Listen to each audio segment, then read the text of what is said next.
Assalamualaikum warahmatullahi wabarakatuh. Perkenalkan, kami dari kelompok ketaatan pada hukum. Saya sendiri Hukasyirat Maulani dan kawan saya Yasbanda Saumi. Baik, di sini kami akan mempresentasikan materi tentang ketaatan pada hukum, kelas filsafat hukum 4I. Baik, di sini saya akan memaparkan materi yang pertama tentang ketaatan pada hukum.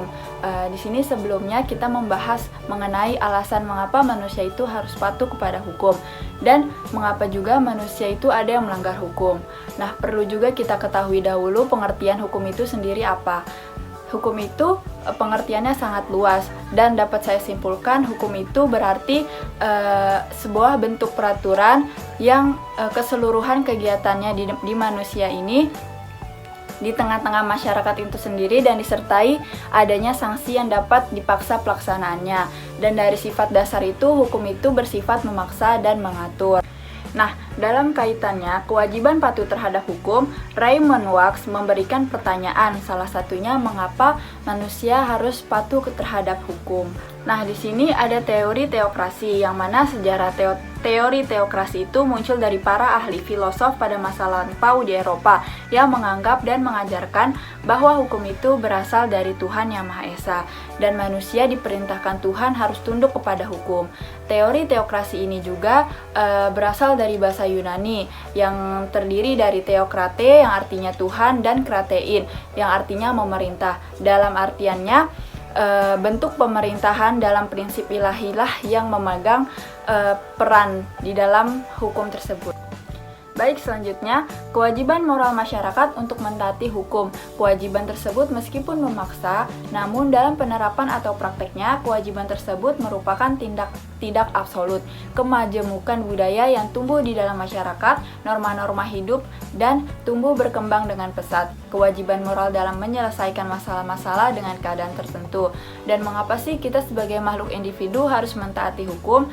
Karena hukum suatu tindak keadilan agar setiap lapisan masyarakat mendapatkan keadilan masing-masing individu.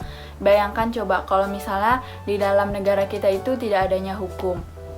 Nah, kebayangkan apabila di suatu negara kita nggak punya hukum. Para pencuri, koruptor, pemerkosaan akan dapat merajalela setiap waktu dan nasib korbannya bagaimana? Apakah mereka saling membunuh?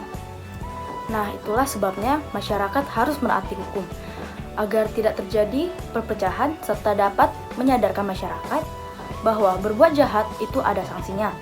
Selain itu juga, orang menaati hukum karena bermacam-macam sebab.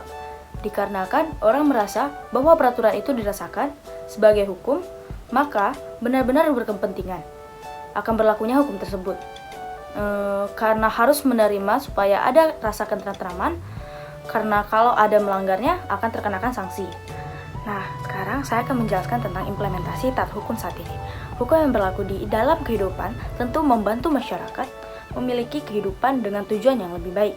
Selain itu juga, hukum mampu menjaga ketertiban serta memelihara masyarakat yang aman dan tentram. Contoh-contoh sikap taat hukum dalam kehidupan sehari-hari seperti yang pertama, taat hukum di lingkungan keluarga. Taat hukum di lingkungan keluarga yaitu menghormati orang yang lebih tua. Yang kedua, taat hukum di lingkungan sekolah, yaitu memakai atribut sekolah dengan secara lengkap. Nah, selanjutnya contoh implementasi taat hukum di lingkungan bangsa yaitu sikap taat hukum dalam lingkungan bangsa antara lain memiliki KTP saat sudah mencapai ketentuan umur, memiliki SIM apabila sudah cukup umur dan berkendara sendiri, kemudian membayar pajak negara, menjaga ketertiban bangsa, serta tidak rasis. Baik, sekian presentasi dari kelompok kami. Kurang lebihnya kami akan meminta maaf. Assalamualaikum warahmatullahi wabarakatuh.